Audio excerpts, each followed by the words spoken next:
बोलिए सदगुरुदेव की जय।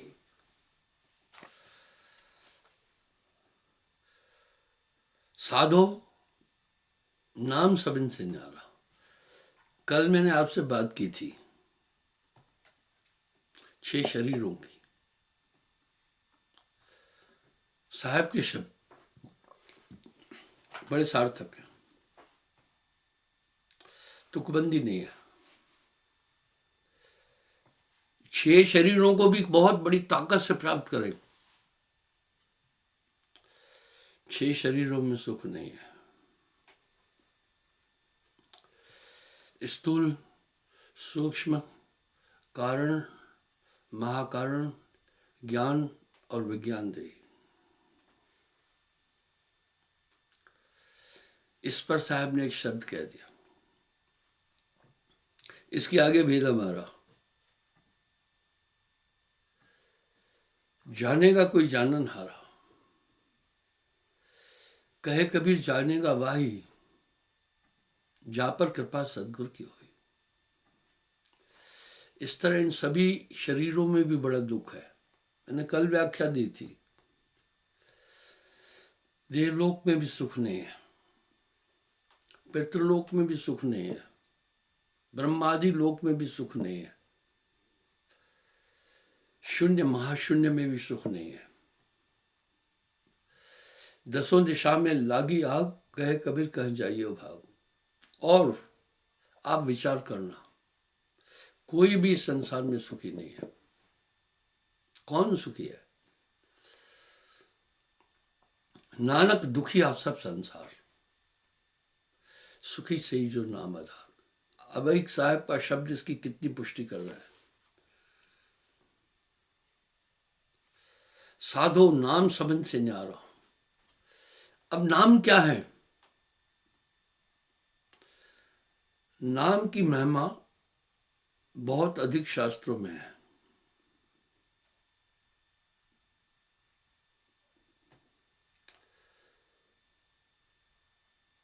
पर नाम नाम सब जगत बखाना,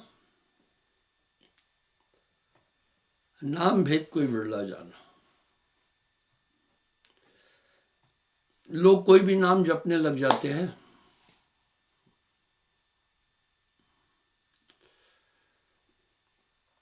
गोस्वामी जी भी तो रामायण में कह रहे हैं ना, ब्रह्म राम ते नाम बड़ बरदायक बरदान।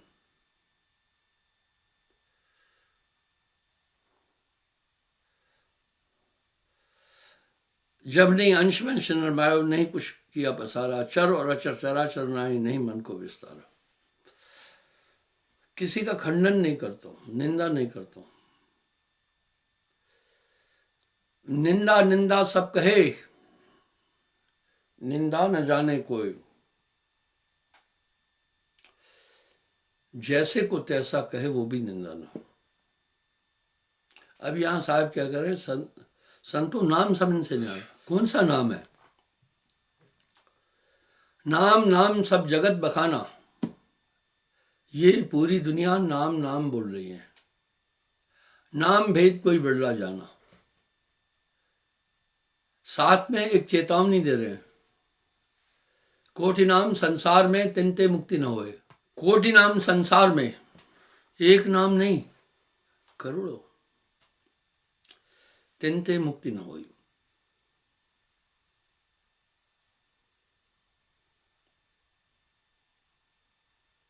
मूल नाम जो गुप्त है,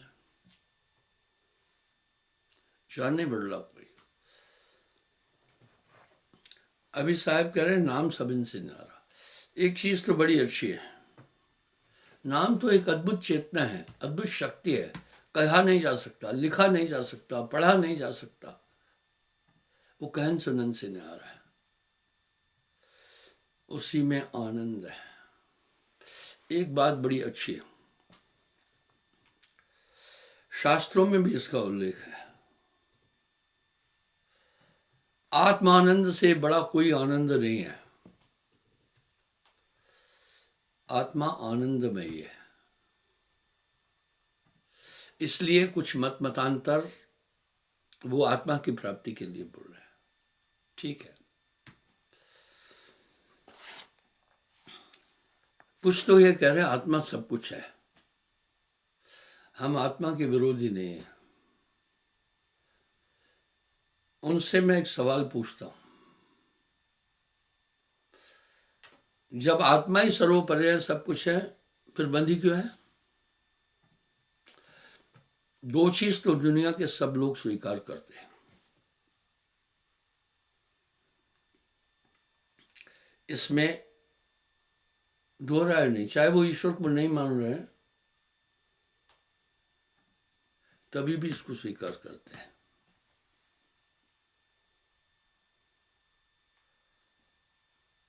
पहला,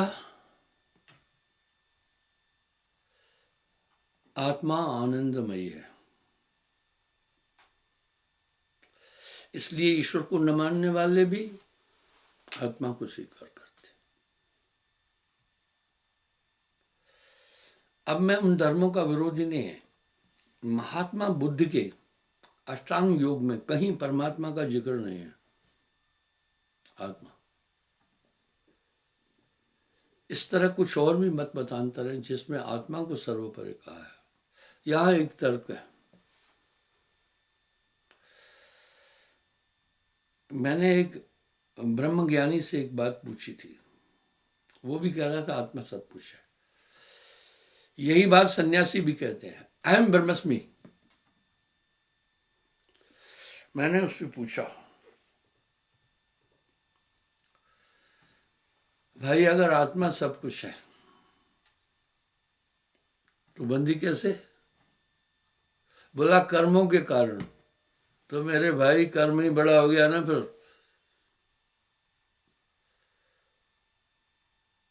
फिर आत्मा सब कुछ कैसे हो गई? यहां पर भी एक शब्द है, कर्म फांस में सभय फंदाना। सभी कर्म रूपी फंदे में फंदे हुए हैं, और ये कर्म करने से शुभ अशुभ दोनों हो जाते हैं। यहां एक चौंकाने वाली बात आ रही है। पाप पुण्य ये दोनों बेड़ी, एक लोहा एक कंचन की, शुभ अशुभ दोनों ही कर्म बंधन के द्योतक है। हमारी आत्मा का कर्म से कोई संबंध नहीं। हम सब जो भी कर्म करते हैं वो कर्म 14 इंद्रियों द्वारा करते हैं। 5 कर्म इंद्रियों द्वारा करते हैं, 5 ज्ञानेंद्रियों द्वारा करते हैं, और 4 अंतःकरण की सूक्ष्म इंद्रियों द्वारा हम सब कर्म करते हैं। और कर्म का विभाग कुछ भी नहीं है। कर्म का क्षेत्र इनके अंतर्गत आता है। कर्म इंद्रियों से कौन सी है? मूलाधार चक्र, शिशिन इंद्री, भुजाएं,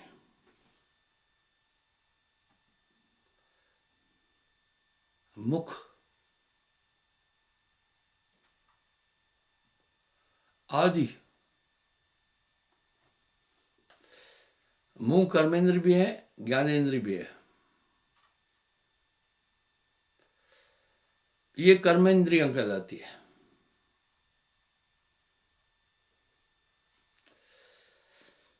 पांच ज्ञानेंद्रियां हैं।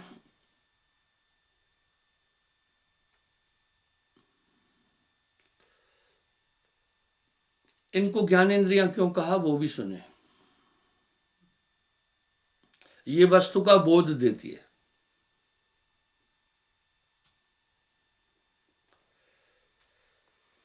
ये 5 ज्ञानेंद्रियां हैं। आंख, कान, नासिका, मुख कर्मेंद्री भी है, ज्ञानेंद्री भी है। खाने का काम भी करता है और स्वाद भी बताता है। और त्वचा। उदाहरण के लिए अगर बाल्टी में पानी ठंडा है या गर्म है इसका बोध हमें न तो आंखें दे पाती है, न तो नाक दे पाता है, न तो कान दे पाते हैं। त्वचा, इसलिए त्वचा को ज्ञानेंद्री कहा है। शीतोष्ण का ज्ञान आंखें देती, अपना त्वचा देती। हम इनसे काम कर रहे हैं, देख रहे हैं। आप सोचे ना इंद्री का जाल कैसा है इंद्रियों का। हम सुन रहे हैं, हम सूंघ रहे हैं, हम स्पर्श कर रहे हैं। इसी त्वचा का ही आनंद लेने के लिए आदमी काम वासना करता है, और कुछ भी नहीं है। त्वचा का नेचर है कोमल स्पर्श। ये कोमल स्पर्श त्वचा का आनंद है। भाई ये 5 आनंद मिलते हैं। यही तो कर्म इंसान कर रहा है, देख रहा है, सुन रहा है, समझ रहा है, स्पर्श कर रहा है। अंतःकरण की 4 सूक्ष्म इंद्रियां, ये 14 इंद्रियां कहलाती है। इसका संचालक इंद्रियों का आत्मा नहीं है, मन है। आत्मा इंद्रियातीत है। जो 4 सूक्ष्म इंद्रियां है जो दिखाई नहीं देती है, मन, वो क्या कर रहा है? जो इच्छा है ये सब मन है। आत्मा तो संकल्प विकल्प से रहित है। जो निश्चय, दूसरा मन का सूक्ष्म इंद्रिय निश्चय। हम निश्चय कौन सा कर रहे हैं? सिर्फ संसार के पदार्थों का करते हैं। ये ठीक है या गलत है? ये बुद्धि करती है। तीसरा मन का रूप है चित्त, सूक्ष्म इंद्रिय। इसी से तो याद है, ये मेरी माँ, ये मेरी बेटी है, ये मेरा बेटा है। देखिए पूरा ये जाल कैसा है। चौथी सूक्ष्म इंद्रिय अहंकार, यानी क्रियाएं। हम जो भी क्रियाएं करते हैं ये सब अहंकार कहलाता है। इन सब का संचालन हमारा मन करता है, और हर एक आदमी इसलिए मन के अधीन है।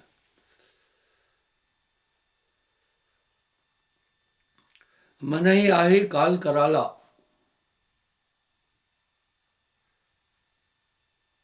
जीव नचाए करे बेहाला।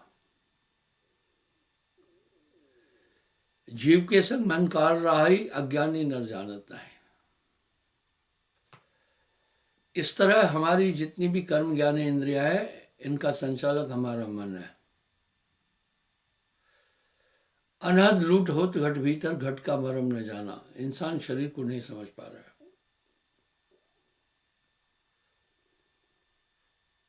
ये काया है समृत केरी, काया की गत कहो नहेरी। शिव गोरख सो पछारे, हाँ, मन का भेद न कोई पाए। पूरा मन का जाल है। तकिया कलाम की तरह हम सब कहते भी हैं कि मन और माया में बंधे हैं, कह भी रहे हैं, लेकिन कोई जतन नहीं कर रहा। ये नहीं करने दे रहा है मन जतन। जब भी आदमी इन 14 क्रियाओं से बाहर जाता है, ये कोई ना कोई खटपट करता रहता है। एकाग्रता क्या है?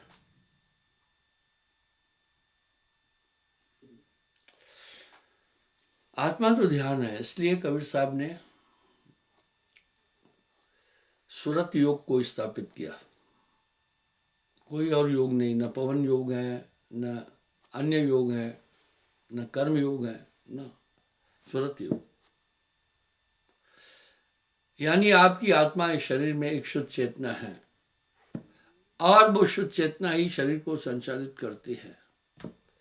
वो आज्ञा चक्र में आत्मदेव रहकर प्राणों का आगमन परागमन कर रहा है। और इस आत्मदेव ने अपने को शरीर मान लिया। यही तो उत्तरकांड में गोस्वामी जी भी कह रहे हैं। जड़ चेतन है ग्रंथ पड़ गई, यद्यप मिथ्या छूटत कट नहीं। आगे साहब कह रहे हैं, नहीं कुछ अंश वंश निर्मायो, नहीं कुछ किया पसारा, चर और अचर चराचर नहीं, नहीं मन को विस्तारा।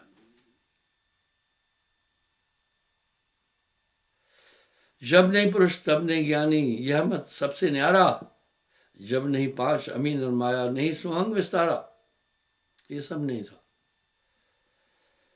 धर और अधर धराधर नाही, नहीं पुरुष की काया, तब नहीं पूरम नहीं, तब नहीं कूर्म नहीं जल रंगी,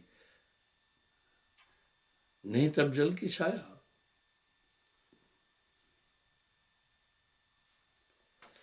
धूप दीप दहजा हैं, नहीं अदली और तारा, कर्मन कहे सुनो धर्मदासा, यह मत सबसे न्यारा।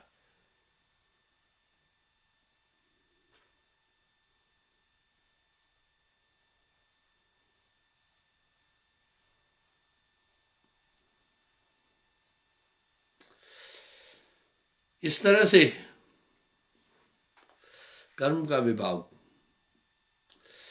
अगर थोड़ा आप देखेंगे तो श्रीमद् गीता में भी वासुदेव कृष्ण ने अर्जुन से कहा है, हे अर्जुन, शुभ अशुभ दोनों कर्म बंधन कारक है, इसलिए निष्काम रूप से तुमने शुभ कर्म करना है।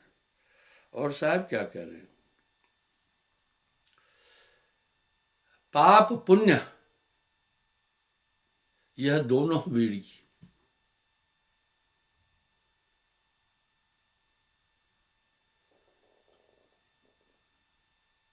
पाप पुण्य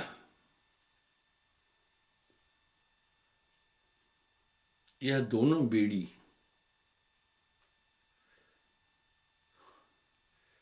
एक लोहा एक कंचन केरी। कर्म फांस में जगत फंदाना, और इन्हीं पांच तत्व 25 प्रकृति के कारण ही नींद, जागना, सोना, क्रोध आदि सब कुछ आ रहा है। ये सब लक्षण हमारी आत्मा के नहीं है। अगर आपने एक वो कुर्ता पहना जिसमें कांटे हैं तो वो आपके स्किन को टच करेगा, कांटे चुभेंगे। आत्मा शरीर को धारण करने के बाद परम कष्ट में है।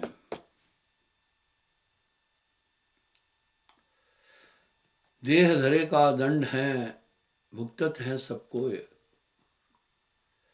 देह धरे का दंड है, भुगतत है सबको, ज्ञानी भुगतत ज्ञान से और मूर्ख भुगतत रोए। इस तरह से कोई भी इनसे बाहर नहीं जा सकता है। आप देखें, हमें प्रमाण नहीं मिल रहा है क्या? शास्त्रों की निंदा करने वाला मूर्ख है। शास्त्रों से आपको एक दिशा मिलती है। शास्त्रों में आता है, बड़े बड़े वीतरांग तपस्वी इस मन माया से नहीं निकल सके। इस मन के जो फंदे हैं, काम, क्रोध, लोभ, मोह, अहंकार, ये बड़े विभत्स है। ये जीव को घेर लेते हैं, ये जीव को घेर लेते हैं, और काया के अंदर इनकी पूरी हुकूमत है। बहुबंधन से बांधिया, एक बंधन से नहीं बांधा गया है।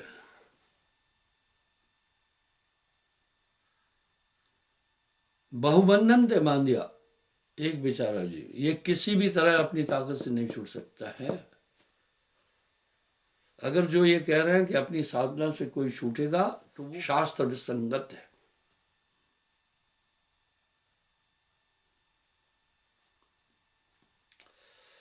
उत्तरकांड में गोस्वामी जी ने साफ साफ कह दिया, जड़ चेतन है ग्रंथ पड़ गई, यद्यप मिथ्या छूटत कट नहीं।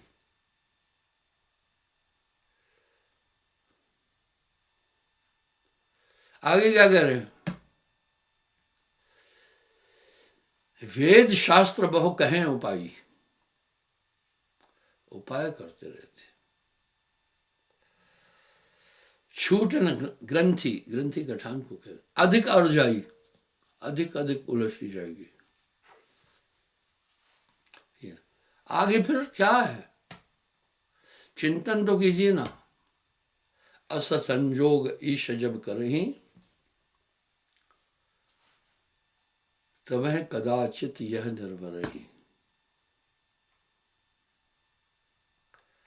ऐसा संयोग जब प्रभु करेगा तब साधन जुड़ जाएंगे। ये कोई भी नहीं छुड़ा सकता है, ये ग्रंथि नहीं छुड़ा सकता है। नाम की ताकत। वो नाम क्या है?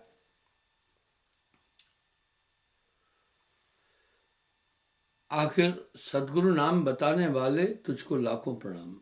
नाम है क्या चीज? नाम नाम सब जगत बखाना, नाम भेद कोई बदला जाना।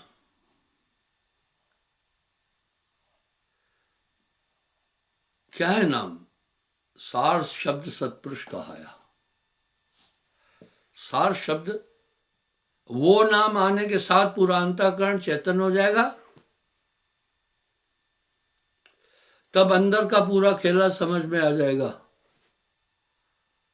अगर आपने देख लिया सांप को तो सांप पर पैर नहीं रखेंगे, वो फिर डस नहीं सकता है। नाम होए तो माथ नवावे,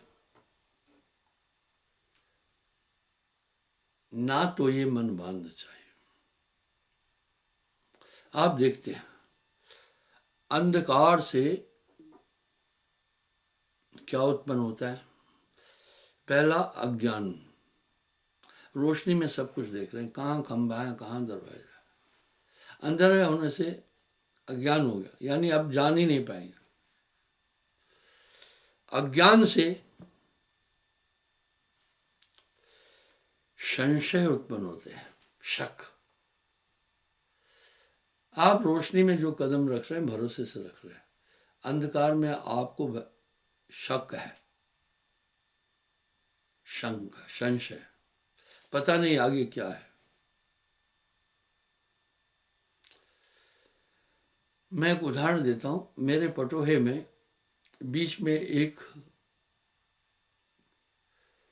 लंबा है थोड़ा, एक खंभा दिया है, रखा है उस बार को रोकने के लिए, सपोर्ट के लिए।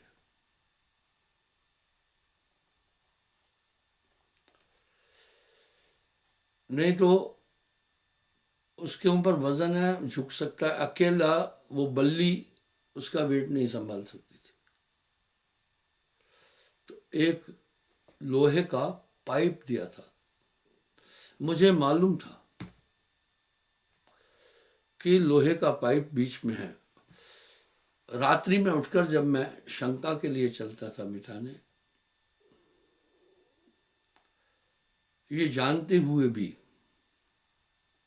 कि इधर खंबा है, कई बार मुझसे टकराया वो खंबा, और टकराता सर में ही था, क्योंकि हमारा सर बाकी शरीर से थोड़ा आगे है। आप देखिए ना, अंधकार का ये गुण है।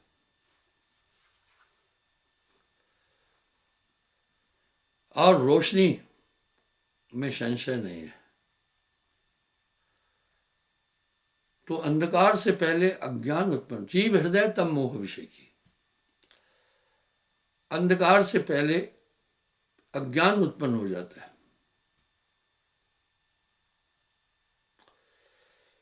अज्ञान से संशय उत्पन्न होता है।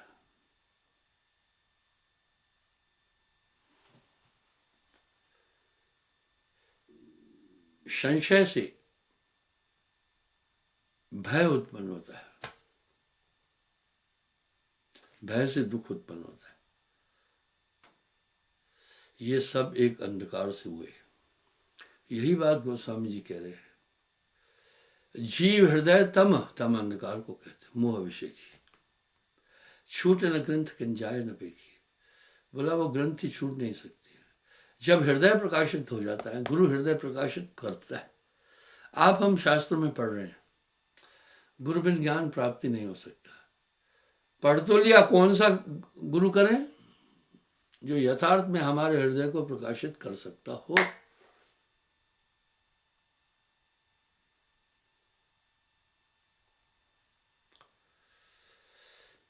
जो यथार्थ में हमारे हृदय को प्रकाश करे, प्रकाशित। जब फिर क्या होता है, अगर लाइट जलती वो खंबा कभी नहीं लगा है, कभी नहीं लगा, ऐसे कई बार लगा।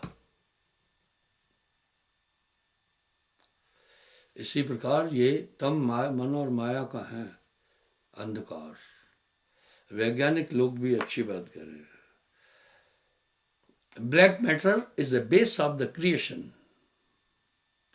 इस संसार की आत्मा ही अज्ञान है।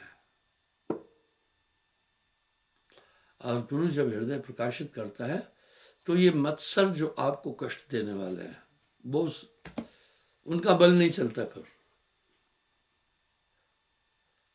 उनका फिर बल नहीं चलता है। प्रकाश होने के साथ हमारी कर्म ज्ञान इंद्रियां काम करना शुरू करती है। इस तरह नाम दीप धर देहरी जो चाह सुजियार। तो गुरु जब वो एक अद्भुत शक्ति देता है, हृदय प्रकाशित हो जाता है, वो नाम है। बिना नाम नहीं छोड़े कालू, बारंबार नरक में डालू। ये आपको पोथियों से सहायता तो मिल सकती है, ज्ञान नहीं मिल सकता है। ज्ञान की ओर अग्रसर होने की ताकत मिल सकती है। इस तरह गुरु के स्मरण से भी आपके पास एक बहुत अद्भुत ताकत है। तभी तो वेद भी कह रहे हैं ध्यान मूलम गुरु रूपम।